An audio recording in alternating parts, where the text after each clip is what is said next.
মেয়েরা আমরা the man who wished to be perfect এই র্যাপিড রিডারের গল্পটা পড়া শুরু করেছিলাম আগের ক্লাসে। আজকে আমরা যত অবধি পড়েছিলাম তারপর থেকে পড়ব। দেখো, as the mendicant and the prince were wending their way towards the forest, they saw some dogs whelps on the roadside. যখনই ভিক্ষুক এবং রাজপুত্র এগিয়ে চলেছিল, অলসভাবে ওই পথ বেয়ে এগিয়ে চলেছিল জঙ্গলের দিকে, তারা দেখতে পেল কিছু কুকুরের বাচ্চা বা কুকুরছানা খেলা করছে, বা কুকুরছানাদের দেখতে পেল রাস্তার উপরে, রোড সাইড, রাস্তার পাশে। One of the whelps said to its dam, ওই কুকুরছানাগুলোর মধ্যে একটা ছানা তার মাকে বলল, ড্যাম মানে মা, mother, I wish to go with that handsome young man, মা আমি এই চমৎকার সুন্দর দেখতে যুবকটির সঙ্গে যেতে চাই, who must B A Prince, যাকে দেখে একজন রাজপুত্র মনে হচ্ছে। দ্য ড্যাম সেড, মা বলল, গো, যাও, and the prince gladly took the পাপি অ্যাজ হিজ কম্প্যানিয়ন, এবং রাজপুত্র অত্যন্ত আনন্দের সঙ্গে বা খুশি হয়ে ওই কুকুরের ছানাটাকে তার সঙ্গী হিসেবে নিয়ে নিল। দে হ্যাড নট গান fur when upon a tree on the roadside they saw a hawk. they had not gone far, তারা খুব বেশি দূর যায়নি যখন গাছের ওপরে রাস্তার পাশে তারা দেখলো একটা বাজ পাখি, and its young ones, এবং বাজ পাখির কতগুলো বাচ্চা। one of the young ones said to its dam, বাজ পাখির বাচ্চাগুলোর মধ্যে একটা বাচ্চা তার মাকে বলল, ড্যাম মানে মা, তোমরা জানো, mother, I wish to go with that handsome young man, মা আমি এই সুন্দর দেখতে যুবকটির সঙ্গে যেতে চাই, who must be the son of a king, যাকে দেখে মনে হচ্ছে এক রাজার ছেলে।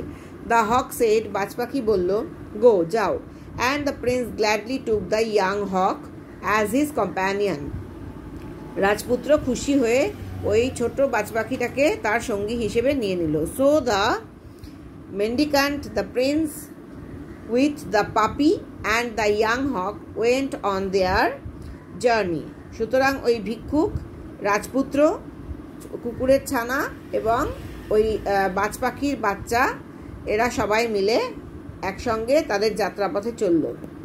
At last they went into the depth of the forest, far away from the houses of men. শেষ পর্যন্ত তারা জঙ্গলের অনেক গভীরে চলে গেল, ডেপথ মানে গভীর, জঙ্গলের অনেক গভীরে চলে গেল, অনেক দূরে, মানুষের বসবাসের জায়গা বা বাড়িঘর থেকে অনেক ভেতরে, মানে জঙ্গলের এতটাই ভেতরে চলে গেল যে মানুষের বাড়িঘর ছাড়িয়ে অনেক ভেতরে তারা ঢুকে গেল। Where they stopped before a hut thatched with leaves, যেখানে গিয়ে তারা থামলো একটা কুঁড়ে ঘরের সামনে বা কুটিরের সামনে, যেটা পাতায় ছাওয়া ছিল, থ্যাচড মানে ছাওয়া, লিভস মানে পাতা। দ্যাট ওয়াজ দ্য মেন্ডিক্যান্ট সেল, এটাই ছিল ওই ভিক্ষুকের কুটির। সেল মানে কুটির বা থাকার জায়গা। The mendicant said to the prince, ভিক্ষুক রাজপুত্রকে বলল, you are to live in this hut, তোমাকে এই কুটিরেই থাকতে হবে, উইথ মি, আমার সঙ্গে। Your chief work will be to cull flowers from the forest for my devotions. তোমার প্রধান কাজ হবে আমার জন্য ফুল সংগ্রহ করে আনা বা চয়ন করে আনা, কাল মানে সংগ্রহ করা বা চয়ন করা, জঙ্গল থেকে আমার পুজোর জন্য, পুজো বা উপাসনার জন্য। You can go on every side except the north. তুমি সব জায়গায় যেতে পারো কেবল উত্তর দিকে ছাড়া। If you go towards the north, তুমি যদি উত্তর দিকে যাও জঙ্গলের মধ্যে, ইভিল উইল বিটাইড ইউ, ইভিল মানে অনিষ্ট, অনিষ্ট ঘটবে তোমার সঙ্গে, অর্থাৎ তোমার কোনো অনিষ্ট ঘটবে যদি তুমি উত্তর দিকে যাও। You can eat whatever fruit or root you like, তুমি যা খুশি খেতে পারো, যে কোনো ফল বা গাছের শিকড়। অ্যান্ড ফর ইউর ড্রিঙ্ক, এবং পানীয় হিসেবে, you will get it from the brook, তুমি পানীয় হিসেবে বা জল, তুমি যদি তৃষ্ণার্ত হও তাহলে তুমি ছোট নদী, জঙ্গলের মধ্যে থাকা ব্রুক মানে ছোট নদী থেকে জল পান করতে পারো। The prince dislike neither the place nor his work, রাজপুত্রের জায়গাটা এবং তার কাজ কোনোটাই খারাপ লাগলো না, অর্থাৎ বেশ ভালোই লাগলো। অ্যাট ডন, ভোরবেলা উঠে, he used to cull flowers in the forest, সে ফুল সংগ্রহ করতে চলে যেত জঙ্গলে। And give them to the mendicant, এবং সেগুলো নিয়ে এসে ভিক্ষুককে দিয়ে দিত। After which the mendicant went away somewhere the whole day. পুজো হয়ে যাওয়ার পর ওই ভিক্ষুক কোথাও একটা চলে যেত, সারাদিন ধরে সে আর আসতো না, সারাদিনের জন্য সে কোথাও একটা চলে যেত। And did not return till sundown, সূর্য ডুবে না যাওয়া পর্যন্ত বা সূর্যাস্ত না হওয়া পর্যন্ত সে আর ফিরে আসতো না। সূর্যাস্ত হওয়ার সময় বা সূর্যাস্ত হয়ে গেলে ভিক্ষুক আবার ওই কুটিরে ফিরে আসতো। So the prince had the whole day to himself, সুতরাং রাজপুত্রের সারাদিন নিজের জন্য নির্ধারিত ছিল, অর্থাৎ সে সারাদিন নিজের সঙ্গে কাটাতে পারত। He used to walk about in the forest, সে জঙ্গলে ঘুরে বেড়াতো বা হেঁটে বেড়াতো। উইথ হিজ টু কম্প্যানিয়ন্স, তার দুই সঙ্গীকে নিয়ে। The puppy and the young হক, কুকুরের ছানা এবং ছোট বাজ পাখিটাকে নিয়ে। He used to shoot arrows at the deer, সে সাধারণত হরিণের দিকে তীর ছুটত। Of which there was a great number, যেটা কিনা ওই জঙ্গলে প্রচুর পরিমাণে ছিল, অর্থাৎ ওই জঙ্গলে প্রচুর পরিমাণে হরিণ ছিল। And thus made the best of his time, সুতরাং সে তার সময়ের সবচেয়ে বেশি ভালো ব্যবহার করতো। এইভাবেই বা সবচেয়ে বেশি ভালো ব্যবহার করতো, জঙ্গলে সময় ওইভাবে কাটিয়ে হরিণদের দিকে তীর ছুড়ে। One day as he pierced a stag with an arrow, একদিন সে যখন বিদ্ধ করলো একটা স্ট্যাগ মানে হচ্ছে পুরুষ হরিণ, পিয়ার্সড মানে তীর বিদ্ধ করা, মানে উইথ অ্যান অ্যারো তীর দিয়ে বিদ্ধ করলো একটা পুরুষ হরিণকে। The wounded stag ran towards the north, আহত ওই পুরুষ হরিণটা উত্তর দিকে চলে গেল দৌড়ে।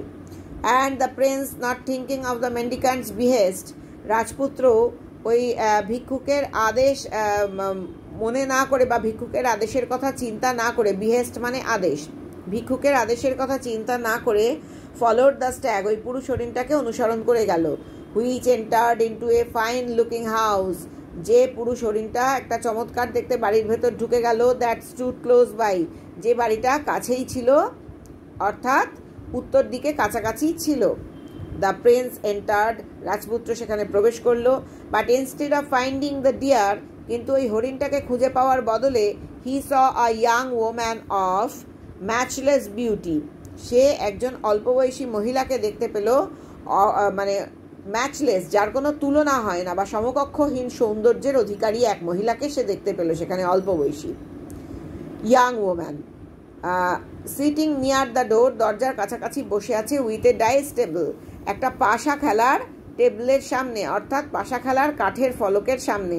তোমরা ডাইস টেবিল যারা মহাভারত পড়েছ নিশ্চয়ই জানো, ডাইস মানে হচ্ছে পাশা খেলা, আর ডাইস টেবিল পাশা খেলার যে টেবিল বা পাশা খেলার কাঠের ফলক। যে পাশা খেলার জন্য পাণ্ডবরা তাদের সমস্ত রাজত্ব হারিয়েছিল, এমনকি দ্রৌপদীকেও হেরেছিল। আর যে পাশা খেলায় শকুনি মামা, দুর্যোধনদের মামা গান্ধারীর ভাই শকুনি অত্যন্ত বিখ্যাত ছিলেন, সেই পাশার টেবিল নিয়ে মেয়েটি বা মহিলাটি বসে আছে দরজার কাছাকাছি। সেট বিফোর হার, যে পাশা খেলার টেবিল বা কাঠের ফলক তার সামনে রাখা। The Prince was rooted to the spot, রাজপুত্র ওইখানে ওই জায়গাটাতেই যেন আটকে গেল। রুটেড মানে তার শিকড় গেড়ে গেল বা সে আটকে গেল। While he admired the haven born beauty of the lady, যেহেতু সে অত্যন্ত বেশি পছন্দ করে ফেললো ওই স্বর্গীয় মানে স্বর্গ থেকে জন্মানো ওই সৌন্দর্য ওই মহিলার, অর্থাৎ ওই মহিলার ওই স্বর্গ থেকে জন্মানো বা স্বর্গীয় সৌন্দর্য দেখে সে এতটাই পছন্দ করে ফেললো যে সে যেন ওখানে আটকে গেল। কাম ইন স্ট্রেঞ্জার, ভিতরে এসো আগন্তুক। সেড দ্য লেডি, মহিলা বলল। Chance has brought you here, অদৃষ্ট বা সুযোগ তোমাকে এখানে নিয়ে এসেছে। But don't go away without having with me a game of dice, কিন্তু আমার সঙ্গে একটু পাশা না খেলে তুমি যেতে পারবে না। The prince gladly agreed to the, রাজপুত্র অত্যন্ত আনন্দের সঙ্গে সম্মত হয়ে গেল। দেখো, এগ্রিড টু দ্য প্রপোজাল, এই প্রস্তাবে রাজপুত্র আনন্দের সঙ্গে সম্মত হয়ে গেল। As it was a game of risk, যেহেতু এই খেলাটা ছিল অত্যন্ত ঝুঁকির খেলা। They agreed that if the prince lost the game, যদি রাজপুত্র হেরে যায় এই খেলায়, he should give his young hawk to the lady, সে তার বাজপাখির ছানাটাকে দিয়ে দেবে ওই মহিলাকে। And that if the lady lost it, যদি ওই মহিলা হেরে যান, she should give to the prince a young Haque just like that of the prince, সে তাহলে একটা বাজপাখির ছানা দেবে ওই রাজপুত্রকে, ঠিক রাজপুত্রের কাছে যেরকম রয়েছে ঠিক একই রকম দেখতে। The lady won the game, মহিলা ওই দানটা জিতলেন খেলার। She therefore took the prince's young hawk, সুতরাং ওই মহিলা রাজপুত্রের ওই বাজপাখির ছানাটাকে নিয়ে নিলেন and kept it in a hole, এবং একটা গর্তের মধ্যে রেখে দিলেন বাজপাখির ছানাটা, কাভার্ড উইথ এ প্ল্যাঙ্ক, যেটা কাঠের তক্তা দিয়ে ঢাকা দেওয়া ছিল ওই গর্তটাকে। The prince offer to play a second time, রাজপুত্র আরও দ্বিতীয় একবার খেলার প্রস্তাব দিল। And the lady agreeing to it, ওই মহিলা সম্মত হলেন খেলতে। They fell to it again, আবার তারা ওই একই খেলা খেলতে শুরু করলো। On the they fell to it again, আবার ওই একই খেলার ফাঁদে পড়ে গেল বা ওই একই খেলার মধ্যে তারা ডুবে গেল। অন দ্য কন্ডিশন, এইবার শর্ত হলো কি, কন্ডিশন মানে শর্ত, that if the lady won the game, যদি ওই মহিলা ওই খেলাটা জেতেন, she should take the princess puppy, এইবার মহিলা তাহলে ওই রাজপুত্রের কাছে থাকা কুকুর ছানাটাকে নিয়ে নেবেন। And if she lost it, এবং মহিলা যদি হেরে যান, she should give to the prince a puppy just like that of the prince, এবং মহিলা হেরে গেলে ওই একই রকম একটা কুকুরছানা যেটা রাজপুত্রের কাছে রয়েছে সেই রকম আরেকটা কুকুরছানা রাজপুত্রকে দেবেন। দ্য লেডি ওন এগেইন, আবার মহিলাটি খেলায় জিতলেন। অ্যান্ড স্টোর্ড অ্যাওয়ে দ্য পাপি, এবং স্টোর্ড মানে হচ্ছে সাজিয়ে রাখা, stored away the puppy in another hole with a plank upon it, আরও একটা গর্তের মধ্যে ওই কুকুরছানাটাকে সাজিয়ে রাখলেন ওপরে একটা কাঠের তক্তা দিয়ে। The prince offer to play a third time, রাজপুত্র আরও তৃতীয় একবার খেলার জন্য প্রস্তাব দিল। অ্যান্ড দ্য ওয়েজার ওয়াজ দ্যাট, এইবার বাজি হলো, ওয়েজার মানে বাজি বা পণ, কি হলো দেখো, if the prince loss the game, যদি রাজপুত্র এইবারও হেরে যান, he should give himself up to the lady to be done to by her anything she pleased, তাহলে সে নিজেই নিজেকে দিয়ে দেবে, he should give himself up, সে নিজেই নিজেকে দিয়ে দেবে, টু দ্য লেডি ওই মহিলাটিকে, to be done to by her anything she pleased, এবং তখন রাজপুত্রকে নিয়ে ওই মহিলা যা ইচ্ছে তাই করতে পারবেন। প্লিজড মানে ইচ্ছা, যা খুশি তাই, এনিথিং যা খুশি তাই করতে পারবেন, ওনার যা ইচ্ছা, মহিলার যা ইচ্ছা তাই করতে পারবেন রাজপুত্রের সঙ্গে। And that if he won, এবং রাজপুত্র যদি জিতে চায়, the lady should give him a young man exactly like himself, মহিলা ওই রাজপুত্রকে ঠিক ওই রকমই আরেকজন যুবক দেবেন, ঠিক ওই রাজপুত্রের মতোই। The lady won the game a third time, কিন্তু মহিলাটি তৃতীয়বারেও জিতে গেলেন।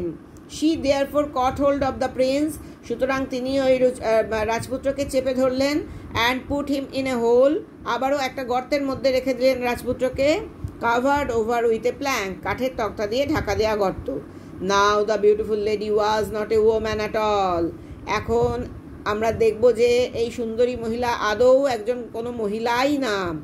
কে ছিল এই মহিলা? শি ওয়াজ এ রাক্ষসী, সে একজন রাক্ষসী ছিল। হু লিভড আপন হিউম্যান ফ্লেশ, যে বেঁচে থাকতো, লিভড মানে বেঁচে থাকতো বা খেয়ে বেঁচে থাকতো মানুষের মাংস, হিউম্যান ফ্লেশ মানুষের মাংস খেয়ে সে বেঁচে থাকতো। And her mouth watered at the sight of the tender body of the young prince, তার জিভে জল এসে গিয়েছিল বা তার মুখে জল এসে গিয়েছিল ওই যুবক রাজপুত্রের নরম দেহ দেখে, তার মুখে জল এসে গিয়েছিল। অ্যাট দ্য সাইট অফ, ওই যুবক রাজপুত্রের নরম দেহের দৃশ্য দেখে তার মুখে জল এসে গিয়েছিল, সেই কারণেই সে পুরুষ হরিণ সেজে ওই রাজপুত্রকে প্রলুব্ধ করে এই বাড়িতে এনে ঢুকিয়ে পাশা খেলে তাকে হারিয়ে তাকে দখল করলো। কেন না খাবে বলে, কারণ ওই যুবক রাজপুত্রের মাংস, ওই নরম মাংস তার মুখে জল এনে দিয়েছিল। But as she had her food that day, কেন দুবার করেছে দেখো, হ্যাড মানে খেয়েছিল, আর হ্যাড হচ্ছে পাস্ট পার্টিসিপল, মানে হ্যাড ইটেন বোঝাতে, এই ইটেনটা বোঝাতে হ্যাড করা হয়েছে, আর এই হ্যাডটা হচ্ছে পাস্ট পার্টিসিপলের auxiliary verb. Had her food that day, সে সেই দিনের খাবারটা যেহেতু খেয়ে ফেলেছিল, অর্থাৎ তখন তার পেট ভর্তি ছিল। She reserved the prince for the meal of the following day, সে সংরক্ষণ করে রাখলো রাজপুত্রকে খাবার হিসেবে তার পরের দিনের জন্য। এই পর্যন্তই আজকে থাক।